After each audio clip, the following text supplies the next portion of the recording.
She came prepared with one sheet of paper, one question, and one goal: speak the truth. What happened next? Jimmy Kimmel lost his cool in front of millions, and the internet saw it all. Karoline Leavitt wasn't naive. She knew walking into a late-night talk show, especially this one, was like stepping onto someone else's turf.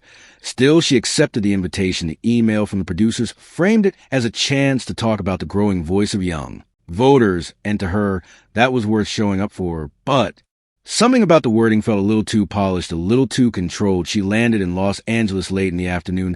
A car met her at the airport and drove her straight to the studio near Hollywood Boulevard. The driver didn't say much, just played a curated Spotify playlist that oddly featured a lot of sarcasm-laced comedy tracks. Karoline stared out the window, wondering how much of the night had already been decided before. She even agreed to show up backstage. Things felt off. The hospitality was fine: bottled water, fruit plates, smiling interns, but the energy was strange. People smiled at her, but it wasn't warm. It felt like the kind of smile someone gives you when they think they already know how the story ends. One of the producers, a woman named Lacey, came in with a clipboard and fake cheer. Karoline: thanks so much for being here. Jimmy's excited to talk to you. Just a heads up, we might throw in a few light jokes, but nothing too wild. Karoline smiled. I can take a joke. Lacey smirked like she didn't believe that. Before she left, she added, oh, and no phones on stage. Okay, standard policy. That part hit differently. No phones. Karoline had been on enough shows to know that wasn't exactly standard, but she nodded anyway and slid her phone into her bag. Her makeup was done quickly, professionally, but without much conversation. No small talk. No what brings it to LA. Just a brush, some powder, and silence. The green room TV played muted clips of old monologues from the show. She watched Jimmy mock several politicians, mostly conservative. She already knew what this was, but she also knew what she came here to do. A few minutes later, a young assistant with a headset knocked and waved her forward. You're up in 5. She took a breath, straightened her blazer, adjusted her mic. As she walked toward the stage entrance, she could hear the audience laughing from something Jimmy had just said, probably another jab at her expense, but she didn't flinch as she waited behind the curtain. She caught a quick glimpse of Jimmy on the monitor. He was loose, relaxed, leaning into the crowd with that familiar smirk. And now, he said, please welcome Karoline Leavitt, a former White House staffer, the youngest GOP congressional candidate in history, and someone who just might be able to tell us what the kids are thinking these days. Polite claps, a few giggles. She walked out, smile, steady shoulders back. Jimmy stood to greet her, offer on a handshake, and as they sat down, he turned to the audience. Karoline, thanks for being here. We had to bump our flat earth debate to fit you in, so no pressure. Laughter. Karoline smiled, unfazed. Thanks for having me. I hear the flat earthers are more welcome in Hollywood anyway. That got a mixed reaction, a few laughs, some awkward coughs. She wasn't here to win the room. She was here to speak the truth. And even if no one else in that studio knew what was about to happen, she did. But something was brewing under the surface, and the next 5 minutes were about to change everything. The lights above were hotter than they looked on TV. Karoline could feel them baking into her skin, but her expression stayed cool. Her body leaned just slightly forward in her seat, not too eager, not too defensive. Jimmy, on the other hand, looked like he'd just hit a personal best at the gym. Loose tie legs, crossed, one arm flung over the back of his chair, like he owned the whole building. So Karoline, he began flipping casually through his blue note cards. You've got a lot of opinions. For someone who was still in high school when I had my first Emmy, that got a laugh in the crowd. It was an old trick poke at age. Position yourself as the seasoned voice in a room and get the audience on your side early. Karoline didn't blink.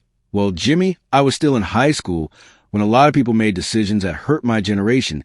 I guess that gave me plenty of motivation to catch up fast. The audience paused, not sure if it was okay to laugh. Then someone clapped. Just one person. A moment later, the show moved on. Jimmy chuckled, shaking his head like he was playing along, but his eyes narrowed just slightly. He leaned forward seriously. Though people want to know what makes someone your age want to get into politics, most folks your age are busy filming TikToks and drinking an oat milk. Another easy laugh, a little louder this time. Karoline smiled, but her tone shifted, because I don't want the people making decisions about my future to be the same people mocking it on late night TV. There was weight in the silence that followed the joke. Didn't land the way Jimmy wanted it to. He glanced toward the control booth, maybe waiting for a cue to redirect. He shuffled his card, scanning for a safer question. Okay, fair, but surely you don't think these shows actually influence anything, right? We're just having fun here. Karoline tilted her head slightly. You don't think comedy shapes opinion? Jimmy shrugged. I think comedy makes people laugh. That's my job. She leaned. And then why does so much of your material align with one political party's messaging? Why does your show only make fun of one side? The audience laughed again. But it was tighter this time, more uncertain. Jimmy's mouth opened. But before he could speak, Karoline continued, I actually brought something. She reached beneath her seat and lifted a folded sheet of paper. It was crisp, clean, highlighted in yellow across a few lines. Last October, she said you ran a segment about anti-science Republicans and quoted a line almost word for word from a strategic email sent out by a media coordination group based in D.C., paid by a PAC. Jimmy sat upright, not smiling now. Karoline held the paper between them. I have the memo. I can read it. Jimmy's voice dropped. You're saying I took a script from a political group. I'm saying someone on your team might have. And if you didn't know you should have a room, wasn't laughing anymore. Jimmy tried to laugh it off, his voice a little higher than usual. Oh boy, I guess the kids got a conspiracy board. With the red yarn backstage, a few giggles, but the tension was real now. Karoline didn't flinch, no yarn, just receipts. And with that, she placed the paper on the desk between them. The camera cut to Jimmy. But the usual sparkle was gone. His lips twitched into a half smile, but it didn't touch his eyes. You really think this is a place to do that? He asked a little quieter. Now Karoline's response was calm. Why not? You invited me here to talk about political awareness. I'm aware. And now your audience is too. But if Jimmy thought that was the end of it, he was about to find out how quickly the room could turn. Jimmy didn't touch the paper. He looked at it like it was something contagious, a prop from the wrong scene. The cameras were still rolling, and the room had gone from bright and jovial to stiff and electric. You could almost hear the crew holding their breath behind the lenses. Karoline leaned back in her chair, not smug, just steady. This wasn't performance. It was preparation. Jimmy reached for a mug of water that hadn't been touched. His hand trembled just enough for it to be noticed, and in that tiny gesture something cracked. So what exactly are you accusing me of? He asked, trying to inject some levity, but missing the mark completely. That I'm part of some deep state comedy cabal. She shook her head. Not a cabal, just a network of media people who all pretend they're independent while reading from the same political playbook. She turned to the audience, not the camera and not Jimmy, but to the actual people sitting in those rows under the hot studio lights. Most of you probably came here tonight to laugh, right? But how many of you knew that Jimmy's October segment on anti-science hysteria was pitched by a media consultant hired by the Red River Initiative, a PAC funded by 3 political donors who just last year also funded the exact ad campaigns your show pretended to make fun of? No one said anything because that name, Red River Initiative, wasn't a household one. Not yet anyway. But Karoline wasn't bluffing. Her folder had dates, names, email headers, and dollar amounts. Jimmy's jaw moved slightly like he was chewing on words he hadn't picked yet, and he looked toward the control booth again and muttered something about cutting, but the crew didn't. Not yet. Karoline didn't wait for permission. I'm not saying you wrote it, she continued, turning back to Jimmy. I'm saying someone in your building did.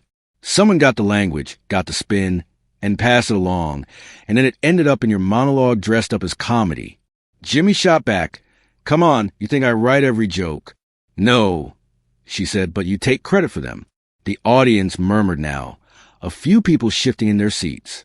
Even in Hollywood, even on a comedy set, something about this was sticking. Jimmy tried again, leaning forward, now visibly rattled. Karoline, with all due respect, this sounds a lot like the kind of thing people throw out to get attention. I don't take orders from DC strategists. I don't take orders from anyone. She paused and then asked, then why are you so angry right now? That landed hard. The question didn't need an answer. It was the answer. Jimmy's jaw tightened. Because you're coming on my show accusing me of being a puppet. No. Karoline corrected. I'm pointing out that the puppeteers might be closer than you think. The crowd wasn't sure what to do now. They'd come for jokes, not drama. But the longer this went on, the clearer it became that this wasn't scripted, not by the network, not by Karoline, and definitely not by Kimmel. And that's when it happened. Jimmy slammed his hand on the desk. Not hard enough to break anything, but hard enough to silence the room. That's it, he said. We're done. He looked off stage and made a slitting gesture across his throat. Cut the segment. But Karoline, still sitting still, asked one last question. If you really had nothing to hide, why not let me finish?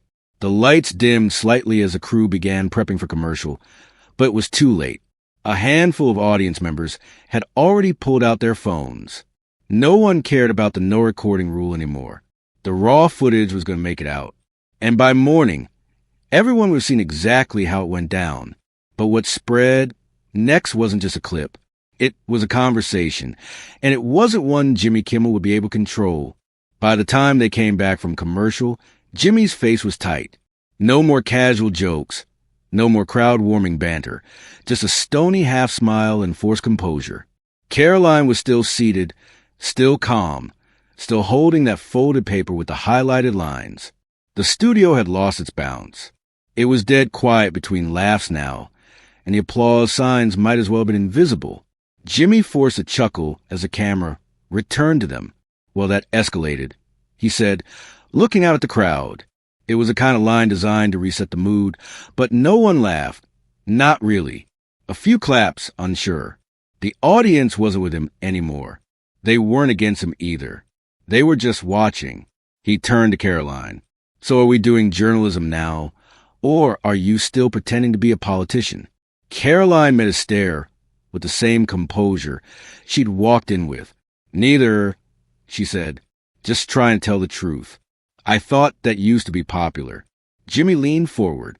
You walk in here, throw out a bunch of accusations, name-drop political groups no one's heard of, and you expect people to just go along with it. I expect people to think, she said, and I expect you, of all people, not to panic when someone brings facts to a conversation. He laughed, but it didn't sound natural. Facts? You think printing off some blog posts from the internet makes you an expert? Karoline tapped the paper on his desk. This didn't come from a blog. It came from a leaked email thread. Your team was CC'd. That was it. Jimmy stood up. Actually stood. The chair squeaked as it slid back. I don't have to sit here and be accused of being a mouthpiece for the GOP's fever dreams. He snapped, his voice no longer TV smooth. I invite you here to have a civil talk. And instead, I get a Gen Z Tucker Carlson, who thinks yelling is the same thing as making a point. I haven't raised my voice once, Karoline said without moving. That's all you. Some of the crew began to shift nervously. One of the stage managers took a slow step forward, but hesitated. It wasn't clear if this was still a segment or a breakdown. Jimmy looked like he might walk off, but that would mean letting Karoline have the last word, and that wasn't going to happen. He pointed at her, jabbing the air. You're not here to help anyone think. You're here to push a narrative. You came on this show to make headlines, not have a conversation. She nodded calmly. That's one way to look at it. Another way is that I came to have a real conversation, and you weren't ready for it. The audience was frozen. It didn't feel like TV anymore. It felt like a camera had wandered into something it wasn't supposed to catch, a peek behind a curtain no one signed up for, but now couldn't look away from. Then Jimmy said it. I'm not here to babysit some intern with a grudge against late night. It was cheap, personal, desperate. Karoline didn't respond right away. She looked down, gave a small laugh, then met his eyes again.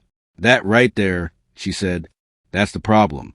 You think if someone's younger than you, they must be wrong. But the truth is, you're not scared of me. You're scared people might believe me. A murmur rippled across the room. Jimmy sat back down, eyes fixed on the desk, tapping his fingers. His producers didn't signal anything. The director didn't cut. It was just dead air for a few seconds, something that never happens in live TV.